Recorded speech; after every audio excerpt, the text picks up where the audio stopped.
പ്രഭാവതിയുടെ പ്രഭയൊക്കെ തീർന്നു. ഇപ്പൊ വെറും വതിയായി. എന്തായിരുന്നു പത്രാസ്? എന്തായിരുന്നു അവളുടെ ഭാവം? ഒരു കൊച്ചമ്മ തമ്പുരാട്ടി ചമഞ്ഞ് നടക്കുകയല്ലായിരുന്നോ? അമ്മേ, ഇനി നമ്മളോട് വല്ല സഹായം ചോദിക്കൂ? അതിന് നമ്മുടെ കയ്യിലൊന്നും ഇല്ലല്ലോ. ആകെ പാപ്പറടിച്ചിരിക്കുകയാണെന്ന് പറഞ്ഞാ പോരെ. ഓ, 100 ആയിസ ഇപ്പൊ പറഞ്ഞ് നാക്കെടുത്തതേ ഉള്ളൂ. എന്താ ശരംകുട്ടി, കാർ എടുത്തില്ലേ? ജോലിയൊക്കെ പോയ വിവരം അമ്മ അറിഞ്ഞില്ലേ? ഓ, ഞാനതങ്ങ് മറന്നേ പോയി. ബസ്സിലാണോ വന്നത്? ഷോ, പ്രഭാവതിക്ക് നല്ല ക്ഷീണം കാണും. ബസ് യാത്രയൊക്കെ കുറെ കാലമായിട്ട് ശീലമില്ലാത്തതല്ലേ. വരൂ വരൂ, അകത്തേക്ക് വരൂ. എന്റെ മോന്റെ വിവാഹത്തിന് പ്രസംഗവും കൂത്തുമായിട്ട് നടന്നപ്പോ എത്ര പേരെ ഞാൻ മുതലാളിയായിട്ട് ഇൻട്രൊഡ്യൂസ് ചെയ്തത്. ഇപ്പൊ തൊഴിലാളി പോലും അല്ലെന്ന് അറിഞ്ഞപ്പോ ഛേ, മോശമായിപ്പോയി. അല്ല, എന്താ പ്രത്യേകിച്ച്? നിങ്ങളുടെ കുത്തുവാക്ക് കേൾക്കാൻ വന്നതല്ല, ഞാൻ തന്ന രൂപ മടക്കി വാങ്ങാനാ. ഏത് രൂപ? എന്ത് രൂപ? ആര് തന്നു? കള്ളം പറയരുത്. കള്ളം പറഞ്ഞും തട്ടിപ്പും വെട്ടിപ്പും നടത്തിയും ജീവിച്ചത് നിങ്ങളല്ലേ. എരന്ന് തിന്നുന്നവനെ തുറന്നു തിന്നുന്ന സ്വഭാവം എനിക്കില്ല. ശരിയേട്ടാ, ഞാൻ ഇവർക്ക് 3 ലക്ഷം രൂപ കൊടുത്തതാ.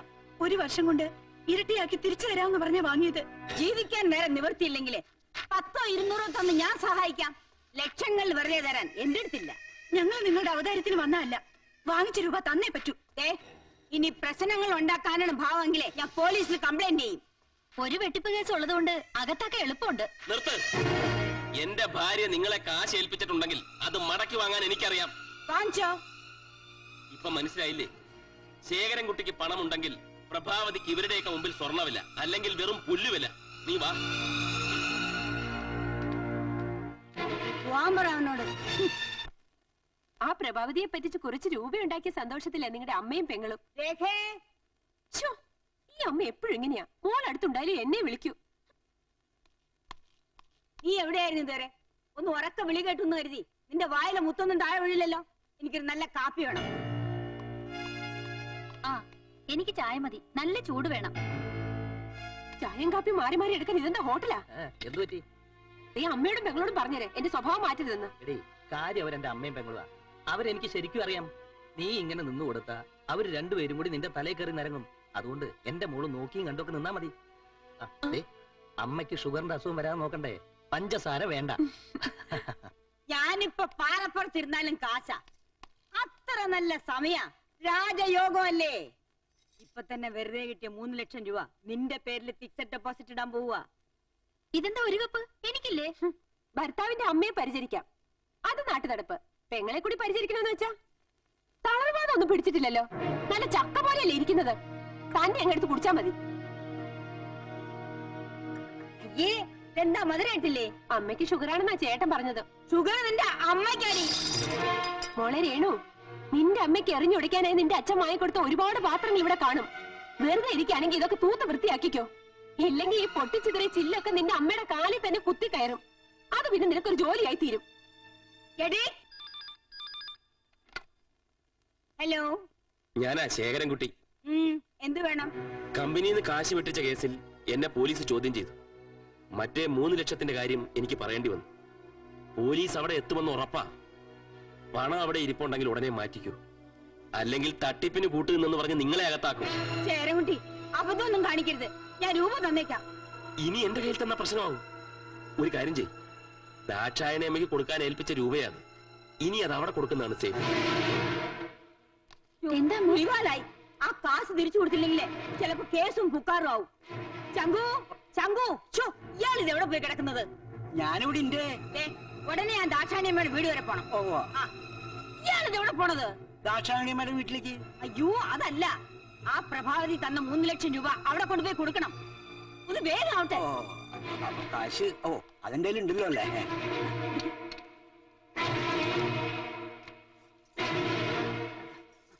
ഇതല്ലേ എന്റെ ആഭരണങ്ങളല്ലേ? എന്ത് ചെയ്യാൻ പോവാ? എടീ, ഇത് നിനക്ക് സ്ത്രീധനം തന്നൊന്നുമല്ല. നിന്നെ ഈ വീട്ടിൽ കയറ്റിനെ എനിക്ക് പാരിതോഷം തന്നതാ. ഇതിൽ പകുതി എനിക്കാ. ഇത് ഇനി ഇവിടെ ഇരിക്കുന്ന അപകടം.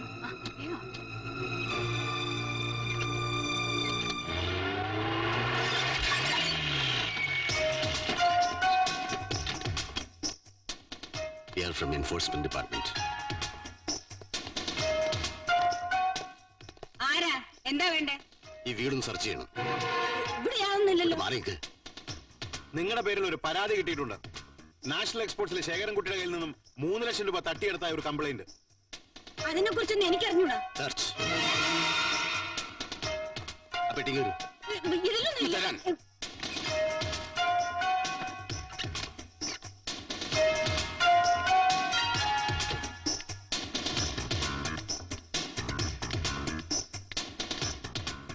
വിശാലം, നീ പറഞ്ഞ 3 ലക്ഷം രൂപ ഞാൻ അവിടെ കൊണ്ടുപോയി കൊടുത്തു.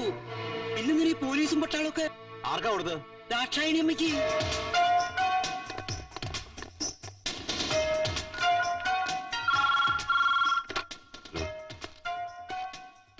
Operation success. 3 ലക്ഷം ദാക്ഷായണിയമ്മയുടെ വീട്ടിലെത്തി. Very good, proceed.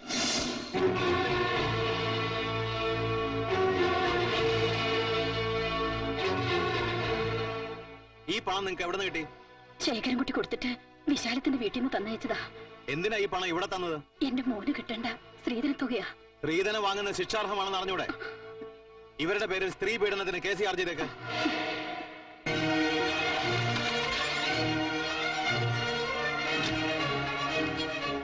മോനെ രഘു, നീ വന്നറിഞ്ഞ് ഇങ്ങോട്ട് പോന്നതാ. ഒത്തിരി തെറ്റ് ചെയ്തവളാ ഞാൻ. എന്നോട് പൊറുക്കണം. മക്കൾ രണ്ടാളും എന്റെ കൂടെ വീട്ടിലേക്ക് വരണം. മോളെ, ഇനി നിന്നെ ഞാൻ നുള്ളി നോവിക്ക പോലും ഇല്ല. ഞങ്ങൾ ഈ വഴി വയനാട്ടിലോട്ട് പോവാ. നിങ്ങൾ പോയാ പിന്നെ ഞാൻ കമ്പിയിൽ എണ്ണി നരകിക്കേണ്ടി വരും. ശ്രീധരൻ മേടിച്ച കുറ്റത്തിന് എന്റെ പേര് കേസെടുത്തിരിക്കുകയാണ്. നിങ്ങൾ വേണം എന്നെ രക്ഷിക്കാൻ. ടീച്ചറെ, എനിക്ക് മാപ്പ് തന്ന് എന്റെ പിള്ളേരെ എന്നോട് പറഞ്ഞയക്കണം. രഘു, അമ്മയുടെ കണ്ണീര് കണ്ടില്ലേ? അവർക്ക് കുറ്റബോധമുണ്ട്. നിങ്ങൾ അവരോടൊപ്പം കുറച്ചു ദിവസം കഴിഞ്ഞിട്ട് പോയാ മതി. അമ്മ പറഞ്ഞുകൊണ്ട് ഞങ്ങൾ പോവാം. പക്ഷെ വീട്ടിൽ ചെന്നാലേ ഇവരുടെ വിധം ഇനിയും മാറും. അതെ, കോടതിയിൽ നിന്ന് ജാമ്യം കിട്ടാത്ത കേസാ ഈ ശ്രീധന പ്രശ്നം. ഒരു 10 കൊല്ലം വരെ കഠിന തടവ് ഉറപ്പാ. മര്യാദക്കിരുന്നാൽ രക്ഷിക്കാൻ ഞങ്ങളൊക്കെ കാണും. ഇല്ലെങ്കിൽ ഗോതമ്പുണ്ടേ നിന്ന് അഴി എണ്ണേണ്ടി വരും. ഇനി ഞാൻ ഒരു തെറ്റും ചെയ്യൂല. ചെയ്താൽ ഗോതമ്പുണ്ട, അത്ര തന്നെ. എല്ലാം എടുത്തോണ്ട് പോയപ്പം ചിലത്തൊക്കെ സമാധാനായല്ലോ. സ്വയം വരുത്തി വെച്ച വിനയല്ലേ? ഇനി കേസ് നൂലാം മലയാളം വേറെ വരും. നീ എന്നെ പേടിപ്പെടുത്താണോ? ചില ഐശ്വര്യം കെട്ട എണ്ണങ്ങൾ വീട്ടിൽ കാലെടുത്ത് കുത്തിയാ ആ വീട് മുടിയും. ആരാടി ഐശ്വര്യം കെട്ടത്? ഞാനോ? ദേ, എന്നെ എടി പൊടിന്ന് വിളിച്ചാലുണ്ടല്ലോ. നീ എന്ത് ചെയ്യും? ഈ കുറച്ചു ദിവസമായി ഞങ്ങളെ തോളത്ത് കയറിയിരുന്ന് ചെവി കടിക്കാൻ തുടങ്ങിട്ട്. കൂടുതൽ വിളഞ്ഞാൽ വെച്ചേക്കില്ല ഞാൻ. അതെ, കൊന്നുകളാരും മടിക്കില്ലെന്ന് എനിക്കറിയാം. അതുകൊണ്ട് കരുതി തന്നെ ജീവിക്കണത്. നിന്നെ കൊല്ലണമെന്നുണ്ടെങ്കിലേ നീ എത്ര കരുതിയിരുന്നാലും ഇരു ചെവി അറിയാതെ നിന്നെ ഇല്ലാതാക്കാൻ എനിക്കറിയാം. എന്റെ മോനെ കൊണ്ട് നിന്നേക്കാൾ കഴിവുള്ള വലിയ ഇടത്തുനിന്ന് കെട്ടിക്കാനും എനിക്കറിയാം. ഇവൾ എന്ത് തെറ്റാ നിങ്ങളോട് ചെയ്തത്? സ്ത്രീധനമായിട്ട് കുറെ എണ്ണി വാങ്ങിച്ചില്ലേ? അതിന്റെ നന്ദി എങ്കിലും കാണിച്ചൂടാ? എണ്ണി വാങ്ങിച്ചൊക്കെ എടുത്തോണ്ട് പോയില്ലേ? വീട്ടിൽ ചെന്ന് കുറച്ചുകൂടെ എടുത്തോണ്ട് വന്നിട്ട് ഇവിടെ നിന്ന് വലിച്ചാ മതി. എന്റെ വീട്ടിൽ നേരം മേടിച്ച കാശിന്റെ പലിശയും കൂടി ചേർത്താ നീയും നിന്റെ പണിയില്ലാത്ത ഭർത്താവ് 3 നേരം വെട്ടി വിഴുങ്ങി ഇവിടെ കഴിയണത്. അങ്ങനെ തന്നെയാണ് ഞാൻ കഴിയുന്നത്. നിന്റെയൊക്കെ ദുരഭിമാനത്തിന്റെ പേരിൽ എനിക്കുണ്ടായിരുന്ന മാന്യമായ ജോലി ഇല്ലാതാക്കി എന്നെ വീട്ടിലിരുത്തിട്ട് ആരെങ്കിലും സത്യം തുറന്നു പറയുമ്പോ നിനക്ക് നിന്റെ തള്ളക്ക് സഹിക്കണില്ലല്ലേ? നിനക്ക് എന്താ അർഹതയുണ്ടോ എന്റെ മോളെ അടിക്കാൻ? ഞാനുള്ള ഭർത്താവായതുകൊണ്ട്. തന്റെ അവിടെ ഉള്ള ഒരു ഭർത്താവിന്റെ നിങ്ങൾക്ക് അറിയില്ലല്ലോ. കൺഗ്രാറ്റുലേഷൻസ്. ഇതുപോലെ ഞാൻ ഇവിടെ കാരണത്ത് കൊടുത്തിരുന്നെങ്കിൽ ഇവിടെ പണ്ടേ ഒതുങ്ങിയാണ്. അതിന് ഇനിയും സമയം വൈകിട്ടില്ല. എന്നെ എന്റെ മക്കളെയും ഭരിക്കാന്ന് ആരും കരുതണ്ട. നിങ്ങളുടെ മോളുടെ കൈ എന്റെ കരണത്ത് വീണിട്ടുണ്ടെങ്കിൽ ഞാനതിന് പകരം ചോദിക്കും. നോക്കിക്കോ. സ്ത്രീധനം മേടിച്ച കുറ്റത്തിന് ദാശായണിയമ്മ കോടതി വരാണ്ട് നിരങ്ങി നടക്കുന്നത് കണ്ടില്ലേ? അതുപോലെ നിങ്ങളും നടക്കും. ഇവിടുന്ന് പിടിച്ചെടുത്ത സ്വർണം മുഴുവൻ എന്നെ പീഡിപ്പിച്ച് വാങ്ങിയതാണെന്ന് കോടതിയിൽ ഞാൻ മൊഴി കൊടുത്തു. എന്റെ കൊക്കില് ജീവനുണ്ടെങ്കിൽ നിങ്ങളെ രണ്ടിനെയും ഞാൻ കമ്പിയിൽ എണ്ണിക്കും. ഇനി എത്ര നല്ല സമയമായാലും രാജയോഗമായാലും ജയില് തന്നെയാ. ശിക്ഷയ്ക്കും വേണം ഉണ്ടാവില്ല.